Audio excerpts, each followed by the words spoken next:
Sí, bien, estamos con Carlos Vargas, que es gerente general de Kunturhuasi. Carlos, buenas noches, ¿qué tal? ¿Cómo estás? Buenas noches, Jaime, ¿qué tal? ¿Cómo está? Bueno, usted lo ha escuchado a Víctor Andrés García de Belaunde, que es la posición de la comisión, aparentemente de la comisión del Congreso encargada de estas investigaciones. Se ha producido esta diferencia entre Congreso y Ejecutivo que tiene que resolverse, pero su argumento es que en buena cuenta el Estado está poniendo el 80% de la obra, que sea pues entonces ya una obra pública de una vez por todas, y que cuando se termine se licite, porque en realidad se le estaría regalando la obra a Kunturhuasi, que además es insolvente, que no pudo conseguir la financiación o solo podría haberla conseguido a una tasa altísima de 20%, porque es una empresa que digamos que es insolvente y por lo tanto no tiene crédito, ¿no? Tiene mala calificación internacional. Ese es un poco el tema. ¿Qué respuestas tiene usted para eso? Bueno, Jaime, muy buenas noches ante todo, y yo quería comenzar diciendo lo que ya señaló el congresista Pedro Lachea. Este es un contrato que viene del año 2014. Nosotros ganamos la concesión en abril del 2014 y firmamos el contrato en julio del 2014. Luego de ello nos abocamos a cumplir con las 7 condiciones que se requerían para lograr iniciar la construcción del aeropuerto. Las 7 condiciones eran, bueno, concluir con ingeniería, concluir con los estudios de impacto ambiental, concluir con el tema de los restos arqueológicos, ¿cómo se llama esto? Los permisos municipales y el cierre financiero. Entonces, nosotros cumplimos con las 6 primeras condiciones y cuando presentamos... Por ejemplo, los estudios de ingeniería, todos están terminados. ¿Definitivos? El Estado, definitivos. El Estado el día de hoy ya nos debe 32 millones de dólares de todos los estudios de ingeniería y de todos los pasos que hemos cumplido hasta la fecha. Entonces ya nosotros hemos terminado con esa primera etapa. Ya. ¿Ok? Entonces... ¿y el cierre financiero por qué? Ahí viene el problema. Entonces, nosotros presentamos el cierre financiero a los Citran. Todos los contratos de crédito fueron presentados a los Citran, y el Citran opinó de forma favorable a lo que se llama el EGP, que es el endeudamiento garantizado permitido. Eso fue en julio del año pasado, ¿no? Luego de haber estado con más de un año tratando de negociar un fideicomiso con el Ministerio de Transportes y Comunicaciones. Normalmente uno cierra un fideicomiso entre privados en exactamente un mes. Nosotros demoramos un año y meses en cerrar un fideicomiso con el Estado, porque ellos no querían firmarlo, porque no querían ver el tema del cierre financiero. Pero en fin, ese es un tema que tendrá que responder el ministro Alonso Segura.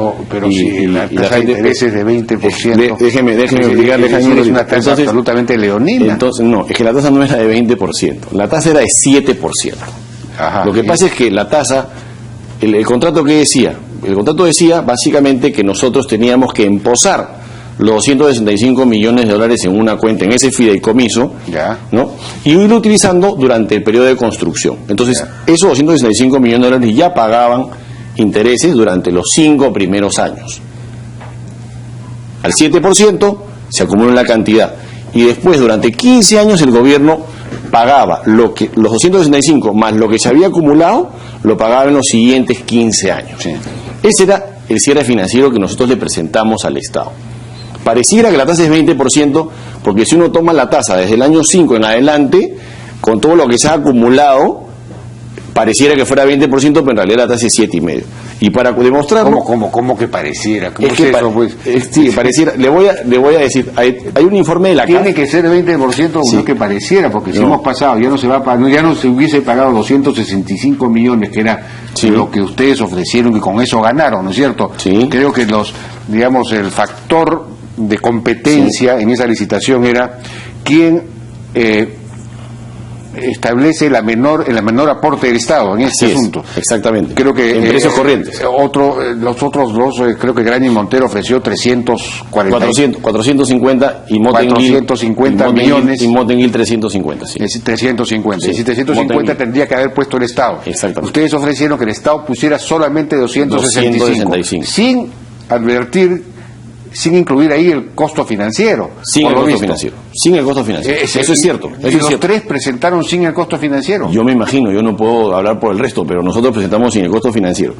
Cuando entre el gobierno de Pedro Pablo Kuczynski, nosotros vamos donde ellos y le presentamos el problema. Entonces, ¿ellos qué cosa hicieron? No, pero perdón, lo que iba es, 265 es lo que el Estado finalmente debe poner en valor corriente. Debe pagarlo en 15 años a partir del año 5.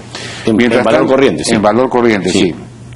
Pero resulta que con ese 20% precisamente se agregan 589 millones más. Sí. Entonces que es muchísimo más los intereses. Los 589 cubren los 589 cubren el periodo inicial y el segundo periodo.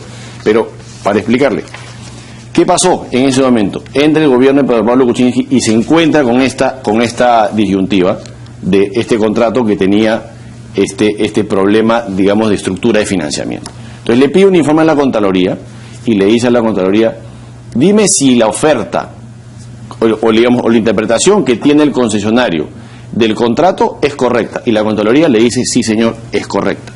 Después va a la CAF y le pregunta a la CAF, la estructura de financiamiento que nos ha presentado el concesionario ¿está dentro del mercado? Y la CAF le dice, sí señor, está dentro del mercado. Entonces, en ese momento... ¿Ustedes no han sido castigados por problemas de baja calificación de riesgo? Mejor dicho, alta calificación de riesgo. Es decir, a ver, aquí hay dos... el consorcio Kunturhuasi tiene dos accionistas. Un accionista es Andino Investment Holding, del cual yo soy gerente general, que efectivamente tuvo un downgrade en su calificación. Ajá. Por un problema de liquidez que hemos tenido el año pasado, parte de la espera de Kunturhuasi. Pero en fin, ese es un tema que digamos... Eso debe haber influido entonces... Obviamente, nosotros hemos metido 15 millones de dólares en este proyecto y están estacionados hace un montón de tiempo, ¿no? Entonces, bueno, eso es parte del problema. Pero, digamos, el problema de liquidez de Andino no es un problema de Kunturhuasi. Kunturhuasi tiene digamos, la estructura de financiamiento que nosotros presentamos al gobierno es una estructura en la cual nosotros, digamos, los bancos a través nuestro financian al gobierno, por lo tanto el sujeto de crédito no es Kunturhuasi ni es Andino. Ahí es donde tiene la confusión el congresista García de Belaúnde. Yo no quiero pensar que es de mala intención, pero él tiene una confusión al decir que el rating de Andino influye en la tasa de Kunturhuasi. No influye. ¿Por qué no influye? Porque como el sujeto de crédito es el Estado peruano, que quien va a pagar ese crédito es el Estado peruano, no es Andino. Entonces, a quien evalúan es al Estado peruano. Entonces, la tasa, por eso le estoy diciendo, es de 7% y no de 20%. Entonces, ¿cómo sale acá? Para que produzca ese incremento de 589 millones, la tasa es 20%. Entonces, ¿cómo se pasa de 7 a 20%? Por favor, explíqueme ese milagro matemático. Son 265 millones de dólares que uno lo pone 1.075 a la 20, elevado a la 20, y da una cantidad como eso, como da como 200 o 300%, que es más o menos los 265, se suman los 600 millones de dólares de interés. Pero entonces, esto es un error, digamos. Es un error. Es un error de concepción. Es un error de concepción del gobierno pasado, que este gobierno está arreglando. No habían conseguido todavía el cierre financiero, entonces. Sí, nosotros teníamos cierre financiero, tenemos una oferta de un sindicato de bancos para financiar al Estado peruano, y eso lo hemos presentado. Nosotros hemos presentado todos los contratos de financiamiento. Pero ¿qué sentido tiene que haya, digamos, qué sentido tiene ese esquema? Si bueno, lo que finalmente va a hacer el gobierno en realidad eso es mucho más barato para el gobierno. Exactamente. Es decir, que el gobierno financia esto como si fuera una obra pública año a año. Entonces una fianza. Lo que sucede acá es que el gobierno que entra ve esta situación y dice, esto de acá es muy caro para el Estado, no le conviene al Estado, va en contra de los intereses del país. Entonces ellos mismos nos proponen y nos dicen, señores, vayamos a un esquema en el cual nosotros pagamos esto en los momentos en los cuales se va ejecutando. Para nosotros es exactamente lo mismo, no cambia el equilibrio económico financiero, porque nosotros íbamos a recibir un certificado de avance de obra negociable, o sea, una letra de cambio, íbamos a recibir una letra de cambio en cada 3 meses, íbamos a recibir una letra de cambio que se cambiaba al final por dinero. Ahora vamos a recibir dinero, es exactamente lo mismo, no cambia nada, nosotros no ganamos más plata y eventualmente tenemos un costo adicional de financiamiento porque el adelanto que nos está dando el gobierno no alcanza para hacer toda la obra, pero en fin, ese es un tema que hemos asumido en pro de hacer el proyecto, pero la idea es que esto no cambia la estructura, pero sí le ahorra al Estado muchísimo dinero. O sea que lo que voy es al concepto general, no tiene sentido un esquema como ese, es decir, pedirle al consorcio que gane una obra en general, no me refiero solo a esta, que consiga una financiación para que el Estado empiece a pagar después de 5 años, porque entonces va a ocurrir exactamente lo mismo en cualquier caso, es decir, que los intereses que tendrá que pagar el Estado al final van a ser muchísimo mayor que digamos que la cantidad, que el capital original. Sí, entonces mejor es que simplemente el Estado vaya financiando año a año y que lo que se licite es simplemente la operación y mantenimiento, con lo cual llegamos a lo que está diciendo Víctor Andrés García Belaúnde. Bueno, pero acá hay un contrato firmado y nosotros estamos con toda la vocación de avanzar a hacer esto y sacarlo adelante. Andino y su socio Corporación América opera 55 aeropuertos en el mundo, tiene una facturación de más de 1.200 millones de dólares en el lado aeroportuario y tiene una EBITDA de más o menos 300 millones de dólares.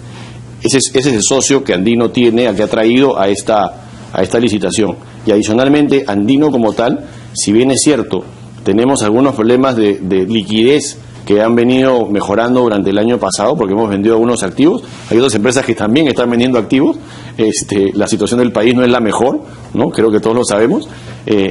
Andino tiene más de 500 millones de dólares en activos que respaldan su patrimonio. Por lo tanto, nosotros estamos en plena capacidad de poder llevar adelante esta obra. Las garantías que tenemos que poner son de 80 millones de dólares. ¿Por qué no hubieran podido poner entonces todo el capital sin necesidad de buscar un esquema financiero tan costoso? Pero ¿Por qué no pusieron todo el capital de frente porque con esas espaldas tan grandes? Porque, nadie toma todo a deuda y nadie pone todo el capital siempre hay una combinación. Nosotros estamos poniendo 115 millones de dólares en este proyecto entre los dos socios y estábamos en la disposición. Estos 115 millones son ahora. Esos 115 millones son durante todo el proceso de la construcción con el Estado que va. ¿Para qué son los 115 millones? ¿Para qué? Para hacer la obra. Nosotros tenemos 144 millones, que es obra pública, eso sí es obra pública, que la paga el Estado cada 2 meses, eso es la parte del movimiento de tierras, ¿no? Luego hay los 265 millones de dólares que se complementan con 110, que son los que ponemos nosotros con el cual construimos la pista y el terminal. Ese es digamos, la dinámica de... Los 110 simplemente se suman, ¿no? Sí, se suman. En una manga, vamos a decirlo así, hay 2/3 partes que son del Estado y una 1/3 parte que hemos puesto nosotros. Ya, y esa tercera parte es la que ustedes van a recuperar en 30 años. Vamos a recuperar los 35 años que queden de concesión. Ajá. Entonces sí hay una apuesta de parte del consorcio para este proyecto. Bueno, pues lo otro es estos 32 millones de dólares que ustedes han gastado ya simplemente en estudios de ingeniería. No, o sea, tenemos estudio de ingeniería, tenemos toda la parte que hemos adelantado y tenemos la parte que hemos nosotros tenido que sobrevivir en estos 2 años que estamos parados con toda la gente esperando, ¿no? Nosotros teníamos 150 personas listas para comenzar a hacer esto y lamentablemente hemos tenido que cesar un montón de gente y todo por la dilación, pero hemos estado pues 2 años sin prácticamente sin hacer nada con la gente sentada, ¿no? Eso es lo lamentable, eso no lo va a pagar nadie. ¿Eso no lo va a pagar nadie? No lo va a pagar nadie, eso es pérdida para nosotros, ¿no? Tampoco se trata acá de venir a llorar, pero le cuento la realidad de las cosas como son. Un proceso de esta naturaleza se demora y nadie lo tiene considerado y termina teniendo gastos adicionales, ¿no? Digamos, ¿hubo un error entonces en el contrato mismo, en la convocatoria al concurso? No, yo creo que Proinversión tomó a la ligera el tema de los intereses durante el periodo de construcción, pero no los consideró probablemente. Hay una discusión acerca de si los intereses están considerados o no. Aquí el Ocitran, Jaime, decía lo siguiente, decía que los intereses durante el periodo de construcción los debía de cubrir el concesionario. Y Proinversión en el contrato no reflejó eso. Esa opinión que tuvo el Ocitran en ese momento no fue reflejada en el contrato. No la tomaron en cuenta. No la tomaron en cuenta. No era vinculante su opinión, pero no la tomaron en cuenta. Lamentablemente, el Ocitran ha insistido con esa tesis permanentemente durante estos 2 años y ha enturbiado el proceso. La señorita Benavente ha renunciado insistiendo con esa tesis. Entonces no debería, pero digamos, el factor de competencia no debería ser, debería incluir los intereses, debería incluir el monto, si es que se insiste en que sea el concesionario el que financia, digamos, este grueso, en este caso estos 265 millones, debió haberse incluido eso como, digamos, no el monto sencillo del capital básico, sino con intereses. Debió haberse concursado con intereses y sí, todo. Podría haberse, para transparentar todo. Podría haberse fijado una tasa de interés, la cual el Estado reconocía, o podría haberse hecho de muchas maneras. Pero no se hizo de ninguna de esas. No se hizo de ninguna de esas. Hay una falla en el contrato que ha generado. Sí, y eso no era una falencia nuestra. Lamentablemente el contrato estaba hecho de esa manera y el gobierno actual lo que está haciendo es efectivamente destrabando esta inversión y sacando este proyecto adelante. Nosotros vamos a hacerlo más flexibles y tratar, digamos, de mantener esta concesión. Bueno, por varias razones, ¿no? Una, evidentemente, es que para nosotros es un negocio, y en segundo término, o en primer término, creo yo, en realidad, es porque creo que es una infraestructura que se requiere. Nosotros operamos otras infraestructuras como Andino, operamos el puerto de Paita, operamos 5 aeropuertos en el sur del país también, y operamos otras compañías, ¿no? Entonces, conocemos perfectamente de lo que es la necesidad de infraestructura que tiene el país, y estamos dispuestos a seguir adelante, ¿no? Bien, Carlos Vargas, muchas gracias por su participación. Muchas gracias, Jaime. Vamos a una pausa y regresamos ahora con Abraham Levy, el hombre del tiempo. Y la pregunta que le vamos a formular es: ¿por qué no se le ha llamado a esto que estamos viviendo niño o no es un niño? ¿Es un niño o no es un niño? Regresamos.